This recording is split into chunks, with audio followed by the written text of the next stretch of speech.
नमस्कार. बिझनेस डायरेक्शनमध्ये आपल्या सर्वांचे स्वागत आहे. या व्हिडिओमध्ये आपण पाहणार आहे प्रोबॅबिलिटी डिस्ट्रीब्यूशन आणि नॉर्मल डिस्ट्रीब्यूशन कर्व.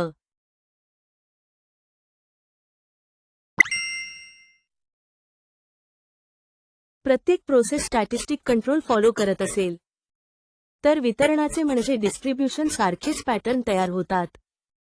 यामध्ये सर्वात सामान्य म्हणजे नॉर्मल डिस्ट्रीब्यूशन आहे. हे अनेक भौतिक घटनांच्या अभ्यासात घडते. हे प्रोसेसचा मीन आणि स्टँडर्ड डिव्हिएशन याने दर्शविले जाते. आता आपण काही डिस्ट्रीब्यूशनचे प्रकार पाहू. पुढील काही प्रोबॅबिलिटी डिस्ट्रीब्यूशनचे प्रकार आहेत.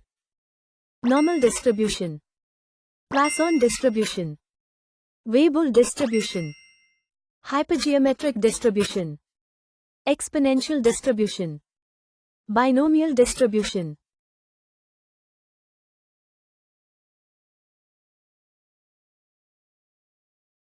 जसे आपण मागील व्हिडिओमध्ये पाहिले, यामध्ये आपण स्टँडर्ड डिव्हिजन अथवा सिग्मा कसे काढायचे हे पाहिले.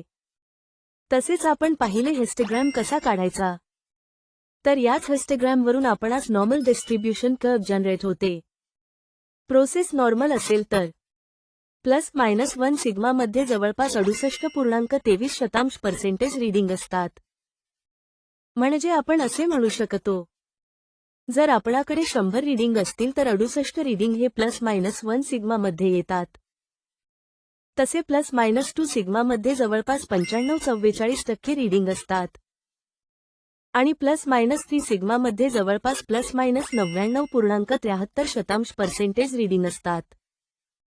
म्हणजे आपण असे म्हणू शकतो, जर आपल्याकडे 100 रीडिंग असतील तर त्यातील जवळपास सगळेच रीडिंग हे ±3 सिग्मामध्ये येतात.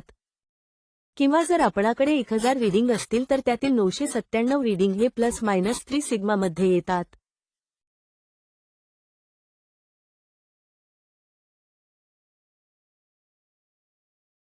आता आपण नॉर्मल डिस्ट्रीब्यूशनची काही वैशिष्ट्ये पाहूया.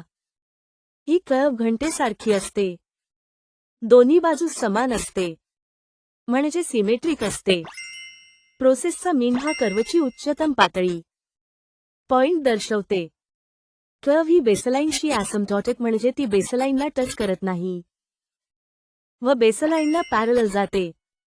प्रोसेसमध्ये असलेले व्हेरिएशनमुळे कर्वचा स्प्रेड अवलंबून असतो. नॉर्मल डिस्ट्रीब्यूशनमध्ये एकच मोड असतो, त्यामुळे एकच पीक हायेस्ट असते. मॅक्झिमम पीकच्या ठिकाणी कोऑर्डिनेट ग्राफला समान 2 विभागात विभागतो.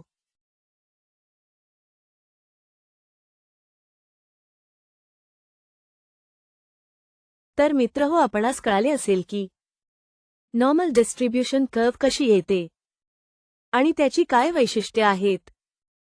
धन्यवाद.